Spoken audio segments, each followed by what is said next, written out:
Hello and welcome to another episode of Virtual Legality. I'm your host, Richard Hoeg, managing member of the Hoeg Law Business Law Firm of Northville, Michigan. And on your screen right now, you see Rocksteady Studios, video game developer extraordinaire, with an important announcement. It was 6 years ago today that Batman Arkham Knight made its way into the hands of all of our fans. Thank you all for keeping Gotham safe through all these years. Now, that important announcement isn't maybe what you think it might have been just clicking on the thumbnail, although there is a giant Golf Clash logo on it, but it is nonetheless still very important to what we're about to discuss today. Now, before we get into the substance there, it is that time again. I do want to thank all the Patreon sponsors that help support this channel. If you haven't checked it out, please do go to our Patreon website. You can see the various tiers of support, and one of those tiers is helping to support the channel directly on a monthly basis with some acknowledgement here in these videos. And this month, June 2021, we've got two such sponsors in Tavern Keeper and Dragon Girl, and I just want to extend my sincere appreciation for those folks. Again, if you're interested in seeing your name up here or otherwise helping support the channel and videos like ones on WB Games, please do consider checking out the Patreon. Now, in respect of WB Games, it was only last month, as long as these months might seem, that we talked about this major set of acquisitions and a transaction between AT&T and their Warner Group and Discovery, in which they announced that they were going to be making a new kind of company.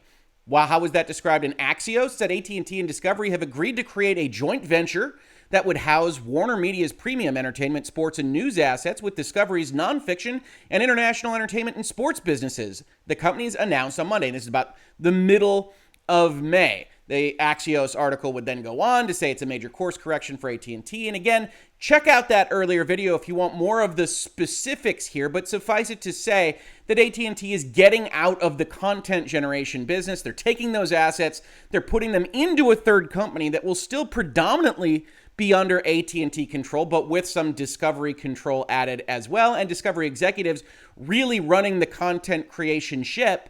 And one of the questions for viewers of Virtual Legality and just video gamers in general was, what in the world is going to happen to WB Games? They're a part of that WarnerMedia group. They have a lot of developers that make a lot of big things. And as of that announcement last month, we really didn't have an answer to that question. As Stephen Totilo said, WB Games is getting broken up somehow due to AT&T's WarnerMedia Discovery sale/merger. Some of the gaming arm will stay with AT&T and some will go with the new company. Rep tells Axios' Sarah Fisher. No further info. WB Games lists 11 studios, games for all kinds of IP and devices. IGN had a little bit, but not a ton more information, where they said, what's happening with Warner Bros. Interactive? This one's a bit more confusing. AT&T told IGN that part of Warner Bros. Interactive Entertainment will be sold off, but not all. The 11 studios that comprise WBIE includes everything from Warner Brothers Games, direct connection to DC Comics, to NetherRealm Studios that makes Mortal Kombat, and other companies that make things like Lego, TT Games. And so we had this kind of open question, and we will continue to have this open question as we conclude this video, just as a word of warning, about what this kind of sell-off / separation would look like. And yet today we had the first kind of domino falling here in a press release from Electronic Arts. Electronic Arts acquires Playdemic, makers of the highly successful Golf Clash mobile game, from Warner Bros. Games and AT&T. And if you're just listening to this video, or if you're just a core gamer that's looking for console information about Batman and about NetherRealm and things like that, hold on, because while this might not seem all that pertinent to what WB Games and AT&T is doing, it might well be. There are some lines in this press release that are unusual, that don't really relate to this transaction specifically, but are instead seemingly intended to give a few more contours as to what is even happening behind the scenes. Now, I also want to take a step back to suggest that what has happened since mid-May to now late June isn't really that usual for how these kinds of transactions happen. You usually get more of a specific statement when actual documentation is entered into describing exactly what assets are moving around, or equity if you're actually spinning off a different company. Here, at least from all outward appearances, it seems like they announced this transaction very early to get in front of some of the news items that happen with respect to TV and media creation in the middle of May. Just by historical happenstance, that's when a lot of announcements are made. And in so doing, they've kind of been piecing together the details of what this all means on the fly, which isn't to say there aren't armies of lawyers discussing all these things, but it is to say that they might not themselves know exactly what's happening. They might be conducting backroom auctions on all sorts of assets in various kinds of packages, and this is just the first to kind of come to fruition, or what they say in this press release might be more accurate. So let's talk about what they actually say. Today, Electronic Arts, AT&T, and WarnerMedia announced the sale of Warner Bros. Games' Playdemic Limited, the mobile game studio responsible for Golf Clash, to EA. Under the terms of the agreement, EA will acquire Playdemic for $1.4 billion in cash. Now, there's a couple of important things there. First of all, this game company that makes a game called Golf Clash that I haven't played, maybe you haven't played, is apparently popular enough really on its own to justify a north of $1 billion sales price in cash. And that just goes to show you, I made a video a little bit earlier this month about E3 and it not working out, and perhaps mobile needs to be brought into this thing a little bit more. And a lot of people decried that. Mobile is cancer, all these various things. Now, I don't believe that inherently, but I think if you are interested in following the business of making interactive entertainment, mobile has to have a seat at that table in some important respect. Electronic Arts, core game maker, but also mobile game maker. And it's worth following if you are interested in things like the business and law of video games, because a lot of money is moving into those areas for purchases like Golf Clash. The other thing I wanted to mention here is that in cash bit of language is very, very important. One of the reasons AT&T is doing all of this is because they never really bounced back from the original sale of assets to them in 2018. And so they're carrying all of this debt, and they're getting out of the content creation business because they've got red in their accounting books that they are trying to squash, and they're selling off assets to do it. So a cash purchase price is often more beneficial to a company in those states than something that's cash and equity or promises for later or whatever it might be. So EA being able to pony up the Brinks truck and give a satchel of $1.4 billion in cash, set it on the desks of AT&T, that might be even more beneficial than someone that's trying to pay with equity or contingencies or promissory notes or whatever that might look like. So the in-cash portion is important because if you're thinking about who can buy these other assets, maybe NetherRealm gets spun off, maybe Rocksteady Studios, maybe somebody else, you should also be thinking about who has the cash on hand to do it, because a lot of these things are often done with a combination of cash and equity. And of course, the gorilla in the room is who has the most cash. That's almost always going to be Microsoft. And certainly a lot of people have DM'd me and asked me questions about whether I think Microsoft is buying the whole thing or various aspects of the WB Games infrastructure. And I tell you this, Microsoft's lawyers are very good. Microsoft's executives are very good, and they won't be leaking that out to anybody because they aren't driving up the price of whatever assets they want to purchase. Now, you can get into situations where WB or AT&T might try to do that, but as we've talked about in prior videos, that can squash the negotiations pretty easily. So if Microsoft or anyone else is involved in assessing the value or potentially purchasing these assets, it behooves every potential buyer to try to keep that quiet, which is probably why we're seeing such silence there. The other reason we might be seeing such silence is because of what actually comes up in this press release. So the first thing we get is a quote from David Haddad, the president of Warner Bros. Games. And he says some of the usual stuff, a little gilding the lily. We have enjoyed working with the talented team at Playdemic as they have grown Golf Clash beyond all expectations into a hit mobile game with tremendous longevity. While we have great respect for the Playdemic team, and here's where some interesting things are said, our decision to divest is a part of our overall strategy to build games based on Warner Brothers' storied franchises. Now, we're all sitting here on the outside trying to figure out what AT&T is thinking with respect to Warner Brothers, with respect to Warner Brothers Interactive Entertainment, WB Games, and we get a little snippet of what that thought process might be here, which is to say we want to focus on things that otherwise build up our own intellectual property, that Golf Clash doesn't have that Harry Potter combination, doesn't have that Batman DC Comics combination, doesn't have something that fuels the rest of our asset value. So We've made this popular thing. We don't necessarily want to be in the business of making things that are ancillary to our value. And so that's what we are going to seek to shop. Which raises the question, is Mortal Kombat something that WB Games views as a storied franchise? They just released a movie about Mortal Kombat. Is Lego?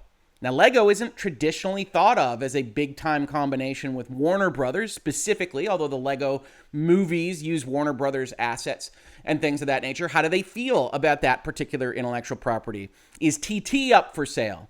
Rocksteady would appear to be covered by this kind of notion of storied franchises. They make things about DC Comics. They make the tremendously successful and popular Batman games. So they would appear, based on this kind of notion, which you have to take with a grain of salt because it's in a press release about a completely different transaction, but based on this notion, to be protected when we're talking about what Warner Brothers isn't seeking to sell. Same goes for the makers of Hogwarts Legacy. I believe that's Avalanche. And they will stay in the family if this kind of notion is to be believed. And we'll get to one other notion as we proceed with this press release. Then we get some other quotes from, of course, Electronic Arts. Why did they buy it?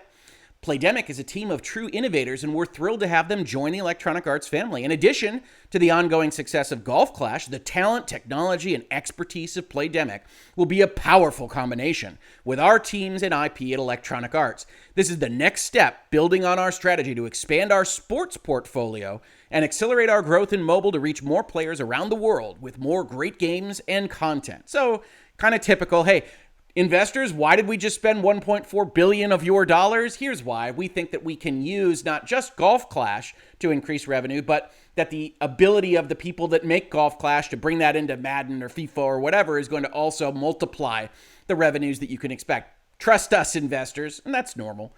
The acquisition of Playdemic is part of EA Mobile's growth strategy focused on delivering exciting new experiences for EA's network of nearly 500 million players around the world.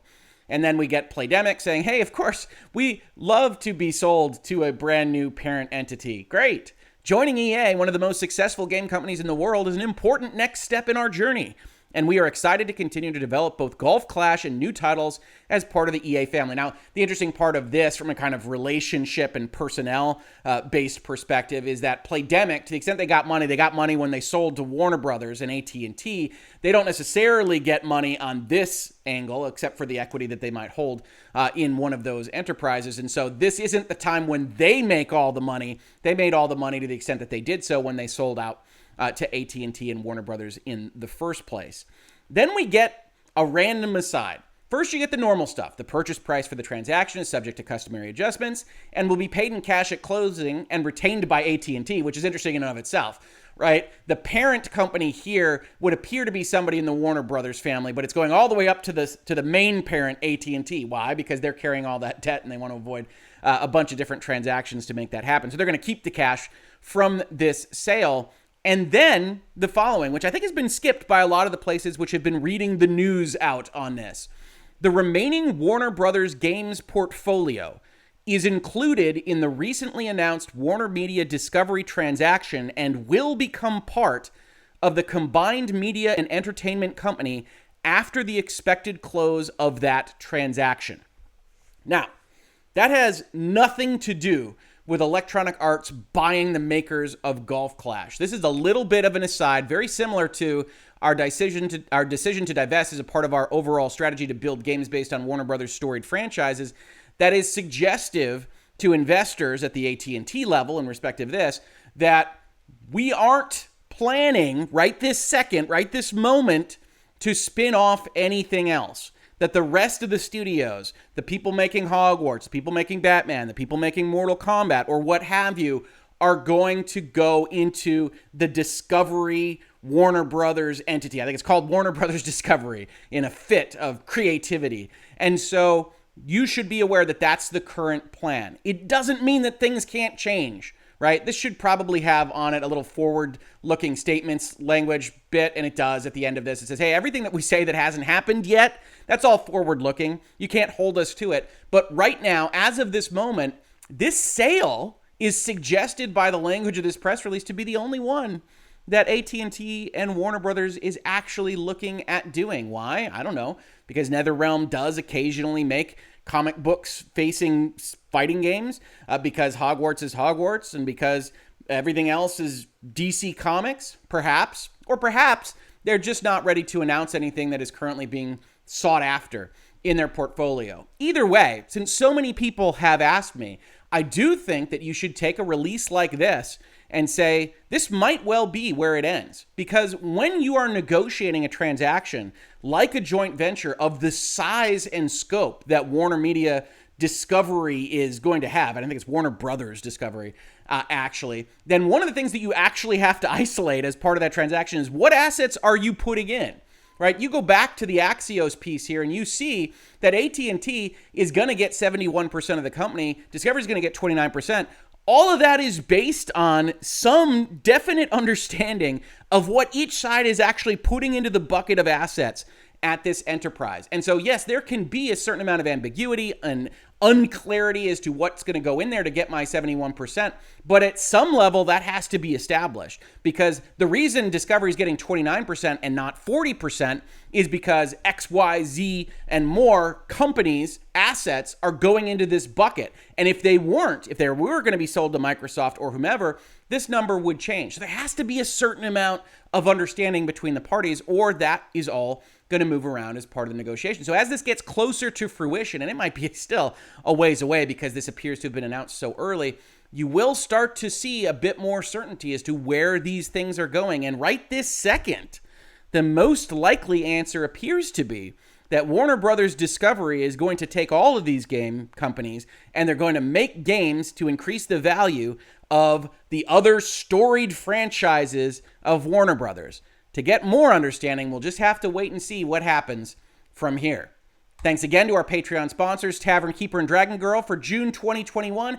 And again, if you are interested in supporting the channel, please do consider visiting our Patreon, Streamlabs, the store to buy something, or most importantly, just subscribing, ringing the bell, giving upvotes, downvotes, comments, everything that helps the Google algorithm, and posting this in forums and telling your friends that we're having these conversations about the business and law of video games here at Virtual Legality. If you did catch this episode on YouTube, thank you so much for watching. And if you listen to it as a podcast, thank you so much for listening.